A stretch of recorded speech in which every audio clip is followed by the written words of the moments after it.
Pertama, tentu secara normatif harus diakui bahwa salah satu diferensiasi politik yang ada pada Jokowi itu adalah soal belusukan.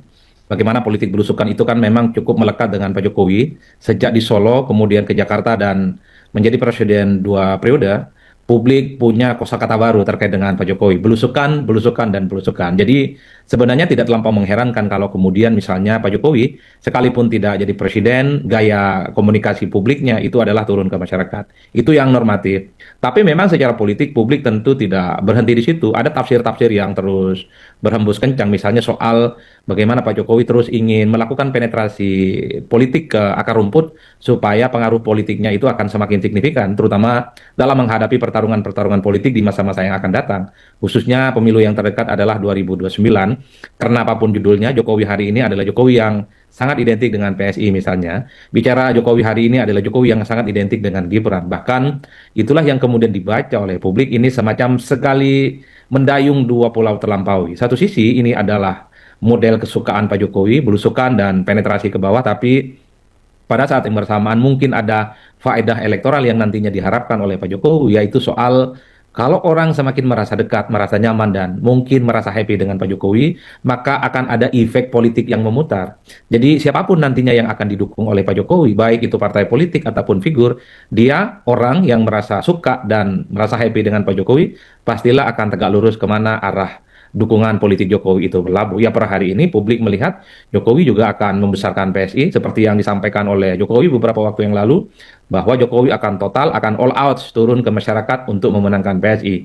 Tentu ini yang disebut sebagai pertaruhan politik bagi Pak Jokowi setelah tak lagi jadi presiden dan setelah tak lagi jadi PDIP, kekuatan politiknya itu ya mungkin akan dirasa signifikan. Tentu waktulah yang akan menjawab segala-galanya, karena banyak sekali yang berpendapat bahwa satu sisi Jokowi pasti sakti sekalipun tak lagi jadi presiden, kekuatan politiknya akan terukur, tapi banyak juga yang mengatakan Pak Jokowi sepertinya tidak akan sakti mandraguna seperti waktu lalu, seperti menjadi presiden 2 periode. Bagi saya tinggal waktulah yang kemudian akan menjawab segala-galanya. Nah, di antara dua perspektif ini, kalau mau jujur sebenarnya publik melihat bahwa ada intensi elektoral yang sepertinya ingin dicapai, yaitu bagaimana kekuatan politik dan pengaruh Pak Jokowi semakin dirasa, sehingga rakyat yang suka dan selama ini bersama dengan Pak Jokowi akan mengikuti kemanapun arah dukungan politik Jokowi, khususnya PSI dan tentu saja kepada Gibran Rakabuming Raka. Saya kira di situ konteksnya, Mas.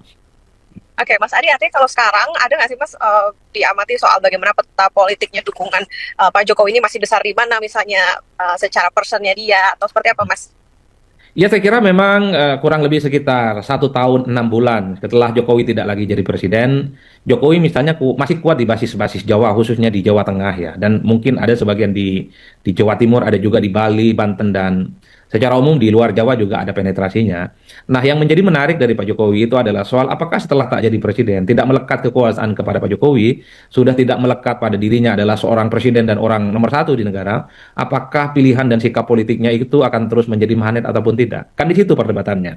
Ada yang mengatakan bahwa Jokowi tidak akan sesakti dulu, karena apapun Jokowi bisa sakti itu dulu karena banyak sekali variabelnya. Variabel dukungan partai, misalnya seperti PDIP, variabel-variabel lain seperti relawan, ataupun gabungan dari begitu banyak partai politik yang memberikan support secara total kepada Pak Jokowi. Jadi praktis setelah Pak Jokowi tidak lagi jadi presiden, banyak sekali juga yang berpandangan sepertinya Jokowi tidak akan sekuat dahulu kala, karena instrumen kekuasaan, magnet politiknya itu tidak akan sekuat seperti dahulu kala. Bahkan ada yang memention ketika 2024 yang lalu sebenarnya Pak Jokowi sudah mulai teridentifikasi atau mulai dikapitalisasi oleh PSI supaya PSI itu mendapatkan dukungan politik, dan nyatanya PSI tidak lolos ke parlemen. Misalnya terbukti begitu banyak banner, baliho, dan spanduk-spanduk yang memasang foto Pak Jokowi dengan Kaisang dengan tagline Jokowi adalah PSI dan PSI adalah partainya Jokowi. Ya, teman-teman, perkara kondisi kesehatan, Projo dan PSI berseteru berebut posisi biar dianggap si paling Jokowi.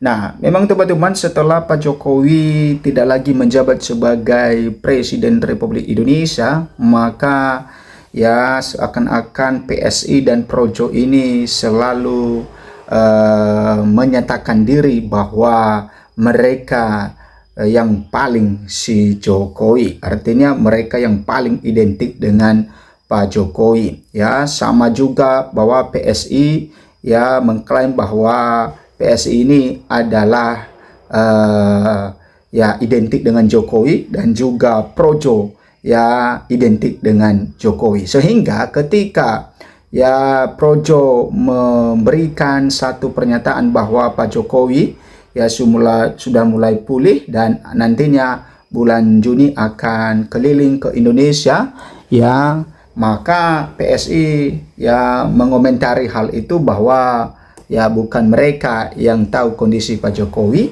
ya, dan bukan juga mereka yang tahu kapan Pak Jokowi turun ya ke masyarakat. Nah, harusnya Projo dan PSI ini harusnya bersatu dan itu menjadi kekuatan besar, bukan malah berseteru, bukan malah saling bantah-membantah. Karena mereka adalah satu yang mereka inginkan, yaitu identik dengan Pak Jokowi, maka sebenarnya visi misi mereka ini cuma satu. Jadi harusnya mereka bersatu. Nah, tapi ya antara PSI dan Projo, ya Projo ini adalah organisasi dan yang tentu dipakai Pak Jokowi ya untuk mendukungnya pada saat Pilpres ya, dan juga pada saat Gubernur di DKI Jakarta waktu itu. Dan PSI ini adalah juga ya sosok yang mengagumi dari Pak Jokowi. Nah, tentu karena ya Ketua Umum PSI adalah Kaisang Pangarep, maka ya wajar-wajar saja ya mereka ya mengatakan bahwa diri mereka PSI adalah identik dengan Pak Jokowi. Nah, teman-teman, ya di luar itu teman-teman, maka ada pihak yang menilai bahwa kekuatan dari Pak Jokowi ini ya sudah mulai melemah. Ya, kekuatannya tidak sesakti dulu ketika dia menjadi presiden. Bahkan ya ketika Pak Jokowi masih menjadi presiden pun, maka pengaruhnya itu ya sudah mulai turun ya pada masa-masa Pilpres tahun 2024 kemarin. Buktinya teman-teman bahwa ada pihak-pihak yang menilai ya ketika Kaisang Pangarep menjadi Ketua Umum PSI dan PSI ini mengklaim bahwa mereka adalah identik dengan Pak Jokowi, maka ternyata ya nama Pak Jokowi itu tidak membuat PSI lolos ke Senayan. Ya, artinya bahwa di situ ya pihak-pihak tertentu itu menilai bahwa disitulah ya berarti kekuatan dari Pak Jokowi ini sudah mulai ya menurun, apalagi ya ketika Pak Jokowi tidak lagi menjabat sebagai presiden. Bagaimana dengan nasib PSI? Apakah nantinya di tahun 2029 PSI tetap sama seperti sekarang, tidak ya lolos ke Senayan atau bagaimana? Karena itu tujuan utama PSI teman-teman. Makanya ya kita tahu bagaimana manuver PSI ya sampai mereka mengganti logo dari bunga mawar ke gajah. Dan tentu ya mereka yakini bahwa ada hal-hal yang mempengaruhi para pemilih PSI dalam hal itu. Nah, makanya ketika ada kasus Ade Armando itu teman-teman, maka ya PSI seakan-akan lepas tangan. Kenapa? Supaya nama PSI ini ya para pengagum atau pendukung PSI ini tidak lepas dari mereka. Karena yang menjadi lawan Ade Armando itu adalah sosok yang juga punya power, yaitu Pak Yusuf Kalla. Nah, tentu ini adalah upaya-upaya PSI untuk menjaga ya bagaimana pemilih-pemilih PSI ke depan ini tetap pada PSI dan menggait pemilih-pemilih baru. Nah, kita lihat bagaimana ya saling bantah-membantah antara PSI dan juga Projo ini. Nah, seperti yang saya katakan tadi, harusnya PSI itu dan Projo bersatu ya sehingga ya kekuatan Pak Jokowi ini lebih kuat. Tetapi kalau saling berseteru, maka kekuatan Pak Jokowi semakin melemah. Oke, perkara kondisi kesehatan, Projo dan PSI berseteru berebut posisi biar dianggap si paling Jokowi. Teman-teman, kelompok relawan Projo dan Partai Solidaritas Indonesia disebut tengah bersih tegang karena polemik safari politik Jokowi yang akan turun gunung lagi. Nah, kemudian pengamat politik yaitu Adi Prayitno membahas polemik kedua entitas politik yang selama ini identik dan dekat dengan Jokowi. Ya, memang dua entitas ini teman-teman, baik itu PSI dan juga Projo adalah orang yang atau ya kelompok yang yang identik dengan Jokowi, yang dekat dengan Pak Jokowi. Menurut dia, meskipun Jokowi tidak memiliki kartu anggota PSI, publik menganggapnya sebagai imam besar di PSI. Ya, sudah benar teman-teman, karena ya kita tahu ketika kongres kemarin di PSI, maka Pak Jokowi ketika dia berpidato, ya bahkan dia mengatakan akan mati-matian mendukung dan memperbesar PSI. Itu artinya seluruh tenaga, seluruh kekuatan ya dipakai untuk membesarkan PSI sampai dia berjanji akan sanggup turun sampai ke kecamatan.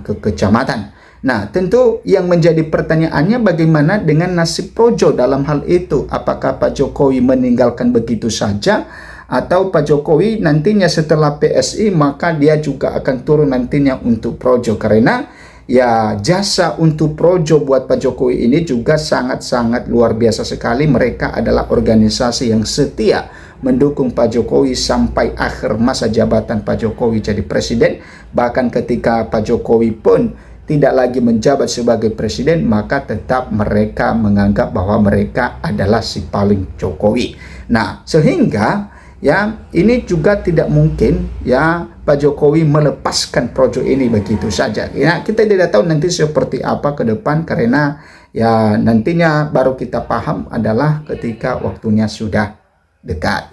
Oke, sementara Projo mengklaim sebagai relawan politik Jokowi yang paling setia. Nah, Adi mengurai awal mula polemik tersebut. Menurutnya hal ini berawal dari pernyataan Sekjen Projo yaitu Freddy Damanik menyatakan bahwa dalam pertemuan dengan Jokowi, kondisi kesehatan Jokowi sudah hampir pulih 99% dan siap pada Juni 2026 akan turun belusukan ke masyarakat. Nah, yang menjadi pertanyaannya bahwa ketika Pak Jokowi turun ke masyarakat, ya itu buat siapa? Buat PSI atau buat Projo? Nah, makanya ketika Projo mengklaim bagaimana kesehatan Pak Jokowi dan akan ya memberitahukan kepada masyarakat akan Pak Jokowi turun pada bulan Juni, maka seakan-akan Pak Jokowi itu turun buat Projo, bukan PSI. Makanya ya PSI ini langsung ya memberikan sanggahan bahwa bukan mereka yang tahu kesehatan Pak Jokowi dan bukan mereka yang tahu kapan Pak Jokowi turun gunung. Nah, ini adalah salah satu ya permainan politik tentunya. Projo akan mendampingi dan membantu Jokowi di setiap kunjungan. Nah, ini ya sudah benar-benar yang memberikan pendampingan bahwa Projo ya bersedia ya kemanapun Pak Jokowi, ya Projo siap mendampingi. Kemudian pernyataan ini mendapat respon dari PSI, satu pengurus DPP PSI, yaitu Bestari Barus, menanggapi bahwa urusan kesehatan Jokowi bukan urusan Projo, melainkan urusan dokter yang merawatnya. Soal belusukan Jokowi juga disebut bukan urusan Projo, melainkan sudah direncanakan dan menjadi urusan PSI melalui Prakernas atau Prakongres Nasional PSI di Makassar, kata Bestari.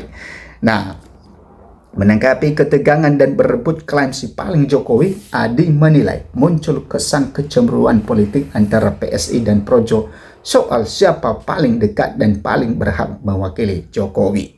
Ya, Projo dianggap tidak lagi sepenuhnya pro-Jokowi setelah pernyataan Ketua Umum Projo Budi Ari yang menyebut Projo bukan pro-Jokowi, melainkan Projo untuk negara dan rakyat atau Sansakerta, tegasnya.